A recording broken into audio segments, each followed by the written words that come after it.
coffee that Southern Food sells. So if you're using anything in the Nugget line, or if you're using anything in the Victor Allen's branded line, we are roasting that coffee for you. If you're not using one of our coffees, it might be a good opportunity to come over as well and learn what Victor Allen's does different than the competition, and what Southern Foods has to offer as well, or just get some general coffee tips for your restaurant, convenience store, or whatever type of business that you have. First, a little bit about Victor Allen's coffee and myself.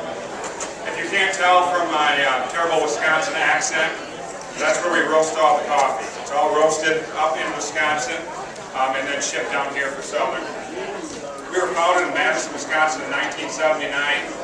Doing all very high-end coffees, specialty coffees, importing from around the world. We still do that, but now we've gotten into more of the food service business as well. So it's not just very expensive coffees. We do coffees that you can serve to your customers at a fair price. We roast right now about 6.5 million pounds of coffee a year. We import from about 35 different countries. I go around to some different countries, find the beans, bring them in, we taste the different coffees. We also match competitors' coffees. So if you have a coffee right now that you like a lot, and you're getting the coffee from somewhere else, or if you tasted a coffee somewhere that you like a lot, you can talk to your Southern Foods sales representative. They can let us know what that coffee is, and we can develop a match for you. Coffee is actually a fruit. It is a pit of a cherry. Coffee is something that most of us start every day with, but most of us know very little about it. It's the pit of a cherry that grows on a coffee bush. Inside that cherry, you'll find 2 coffee beans. Those beans are harvested in the country of origin, shipped to us. We then roast the beans and then package and send them out. There's 2 different types of coffee beans out there. There's Robusta and Arabica. Arabica are the higher end coffee beans. Southern Food sells a lot of Arabica coffee beans. Anything in the Victor Allen's line is 100% Arabica. Robusta coffees are usually used in blends. Robusta is a cheaper grade of coffee. It has a harsher flavor, but it's a much better price. So that's why you'll see that blended into a lot of coffees. Robusta also gives a lot of body to it. So when you're out there looking, depending on what your business is, if you're a coffee shop, if you're a white tablecloth restaurant, you're going to want to look at doing 100% Arabica coffees for sure. If you are doing coffees that you need to be at 99 cents per cup, if you are 89 cents, 79 cents a cup, if you need to be real price competitive, then you can start to look at coffees that blend Robusta into the blended coffee. The top 3 coffee producing countries, almost everybody's heard of Colombia producing coffees. They do strictly 100% Arabica. So if you're buying a Colombian coffee, chances are it's going to be a very nice coffee. Now when you're comparing your prices with other Colombian coffees, Colombia alone has 500,000 coffee farms. So if you're taking a look at different competitors and taking a look at the prices that they have for their Colombian coffee, you still need to taste that coffee because it varies a lot in quality. Brazil obviously does a lot of coffee as well. Vietnam is one that surprises most people. That's the 2nd highest producing coffee country in the world. The reason that you don't hear a lot about Vietnamese coffee is because it's 100% Robusta. So it's very low quality coffee.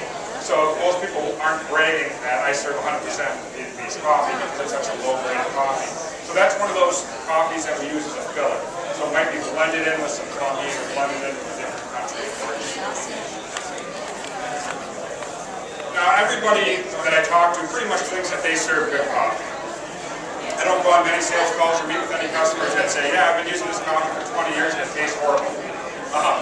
But there are a lot of differences in quality of coffee. Sometimes you get locked in after 15 years or 20 years of using the same coffee and you don't reevaluate it. So I just want to talk about the importance, why it is important to serve good coffee. Customer loyalty is a big one. The cup of coffee you serve, and I'm sure you know with your own customers, will bring people back to the rest of the items on your menu. And that goes with if you're a convenience store, if you're a breakfast restaurant, the customer loyalty when it comes to a product like coffee is gigantic.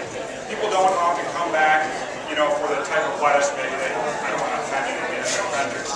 But there is an emotional attachment that people have with their coffee. So the loyalty is a very important part of serving a good quality cup of coffee. The next reason that I feel like it's important to serve good coffee is there's a very small difference in price between great coffee and poor coffee. When you break down the coffee price per serving that you're serving in a cup, it might only be a penny a difference, maybe 2 cents difference between serving some of the best coffee in the world and serving some of the worst coffee in the world.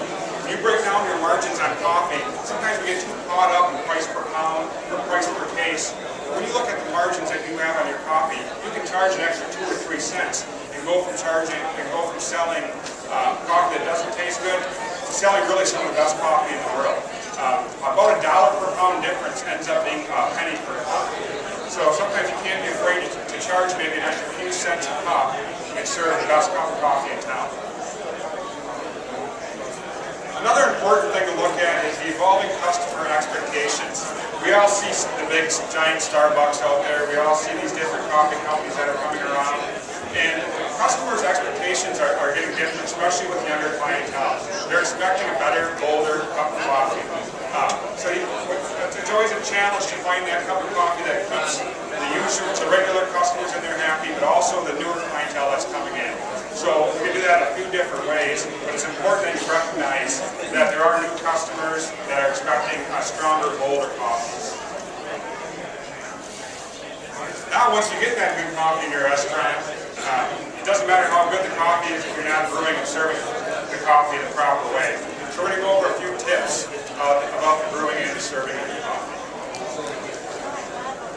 Obviously, you need to start with good ingredients. And that comes from the coffee that you're purchasing, but also the water. The water is a critical component. Coffee is almost 99% water, so properly filtered water is a very important part of it. Also, you should not be using softened water. So if your water is softened right now, you should not be using that for your coffee brew. If you have an espresso machine, the water can be softened, but it's important that you use unsoftened water because the minerals in that water are the flavor carrying agents. And the coffee will taste very flat if you're using softened water. Part of the ingredients is also the equipment that you use. It's important that your equipment is brewing the coffee properly. I'm sure many of you have noticed when you make coffee at home, it usually doesn't taste as good as the coffee that you have at the restaurant. And that's because home brewers don't get the water hot enough. Also, they over-extract because they usually take longer to brew. Properly brewed coffee should take about 4.5 minutes to brew, and the water temperature should be right around 200 degrees, maybe at 190 at the lowest. Use the proper amount of coffee and grind size. For those of you that are grinding your own coffee at your restaurant, I see it all the time. I see really coarse coffee. A lot of coffee companies do that for one reason.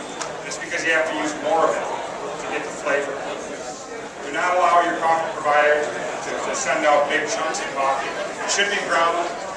Very high-end coffee should be ground like sand. And then as the Robusta component starts to come in there, it can be a little bit coarser.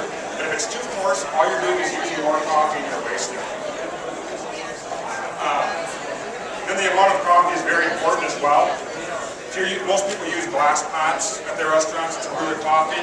If you're using a glass pot, I know we sell some 1.5-ounce packets or 1.25-ounce packets because the consumers demand it. You really should try to be using 2 ounces at least for a glass pot to make a proper cup of coffee. One of the problems that people have when they say that coffee tastes bitter, if you use 1.5 ounces or 1.25 ounces into a glass pot, what that does is it over-extracts the coffee. So it over-extracts those bitters.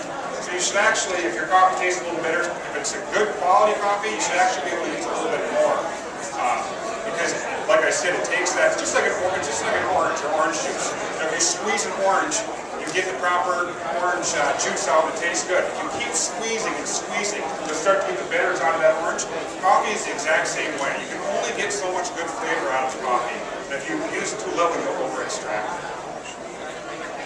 2 ounces at all? And then, obviously, keep your coffee tasting fresh. And the biggest thing with that, and that's why we use air pots for trade shows. I know restaurants sometimes can be hard to use an air pot because it's hard to serve at tables.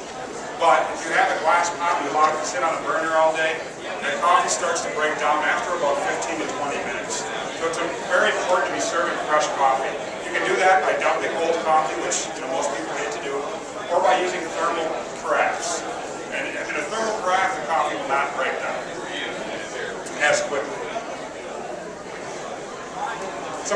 mistakes that we see a lot of restaurants or convenience stores or hotels, those types of places. Stacking filters. People will grind their coffee ahead of time and have a big stack of filters to save time. First of all, it doesn't save that much time. Secondly, when you grind coffee, it exposes a lot more particles to air. So in the whole bean form, it's not too bad. It doesn't break down as quickly. But when you grind it, it allows much more of the surface of the beans to come in contact with air, and it stales a lot more quickly. So if you stack a bunch of filters, you probably shouldn't be grinding your coffee. You can buy pre-portioned ground pouches that'll protect them from the air. All the coffee that Southern Foods purchases from us is nitrogen flushed in the bag. So if you're buying pre-ground portions, packs of coffee, when those grounds of coffee are going into the bag, we flush it with nitrogen so it's sealed with no oxygen inside that bag already. The other problem with stacking filters is a lot of times those grounds will stick to the bottom of the filter, of the filter that's below that, and then when you brew the coffee, the grounds will get into the customer's cup. The top mistake that we see is dirty equipment. 95% of the complaints we get about our coffee when we go out to see the customer, the customer's equipment is dirty, and that's the reason the coffee tastes bad. It's very important to keep your equipment clean. One of the easiest ways to do that, besides the pots that you're using obviously, is to take a coffee filter and wipe off the top of your brewer. Those oils will build up on the top of your brewer where the coffee comes out in that spray head. It's very important to keep that clean. Another mistake that we see restaurants making is taking your coffee for granted. I touched on this a little bit earlier. That you've been using the same coffee for 15 years, using the same coffee for 20 years, you kind of forget about it, you think the customers are happy. It's a good idea to at least bring in some different coffee, maybe try it out on customers. Bring in a better coffee, give it a shot. It doesn't cost you much to ask for some samples from your sales rep, and try out a better coffee, see what people say about it. Like I said, if you can charge maybe, if it costs a little more, you can charge an extra couple of cents to cover that cost. So don't take your coffee for granted. Experiment with it, try new things, maybe try a little bit of a stronger coffee. One of the things with stronger coffee, even a little bit to go up to that 1.5 ounce to 2 ounce, people won't sit there and drink 25 cups of coffee. It's a little more full. You can have 2 cups of coffee maybe, and it'll help fill that customer's needs. I want to talk a little bit about Southern Foods now and Victor Atlas Coffee and what we bring to the table for you. Roasted, fresh, made-to-order products. As I said before, we started out doing very high-end specialty coffees. We keep those practices in place, whether it's Robusta or a blend. All of our coffee that Southern orders from us is roasted to order. Very rare to see that from a broadline food service provider. Southern places their order maybe on a Friday, we roast it on a Monday, they come pick it up on a Wednesday. So it's very fresh product, and it really helps differentiate us from our competition. Also a wide variety of coffee options. We do everything from very, very price-sensitive coffees. You're not supposed to say cheap, but they're cheap coffees. We do those, but we also do very high-end coffee shop coffees and everything in between. And all that's available through Southern. Also have turnkey C-store programs available, so if you need signage for a deli or for a coffee shop or for a convenience store, we have full programs for that we offer through Southern. So it really is a one-stop shop for anything that you would need. And then the layered expertise and service. Southern has a great service team that they use to fix all their coffee brewers, preventative maintenance, and they perform on those. So they have a full solid team, but also they can utilize us for our expertise. We can taste coffees, see if we can match coffees. So you're getting a lot of sales and service support by using Southern and Victor Atlas Coffee. And that is the end of the presentation.